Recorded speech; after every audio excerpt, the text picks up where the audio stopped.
और कश्मीरी लाल मिर्च है, ये मैंने सब डाल दिए मसाले और अच्छी तरीके से हमने मिक्स कर लिया है। आपको मैं मसाले फिर रिपीट कर देती हूँ। लाल मिर्च मैंने 1 टीस्पून ली थी, हल्दी भी मैंने 1 टीस्पून ली है, साबुन पिसा हुआ धनिया मैंने 1 टीस्पून लिया है। उसके बाद मैंने ज़ीरा भी 1 टीस्पून लिया है, नमक भी 1 टीस्पून लिया है और गरम मसाला मैंने ½ टीस्पून लिया था।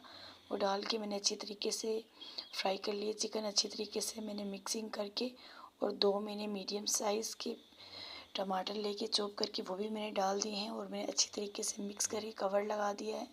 देखिए टमाटर अच्छी तरीके से गल गए हैं और बहुत ही मज़े की ग्रेवी बन गई है। ये बहुत ही मज़े की ग्रेवी मसाला बनती है चिकन। इसको आप नान, पराठा, चपाती के साथ खा सकते हैं। मैंने धनिया और कुछ मिर्चें ऊपर डाल के और थोड़ा सा 1 टीस्पून मैंने मक्खन डाल के मिक्स कर रही हूँ।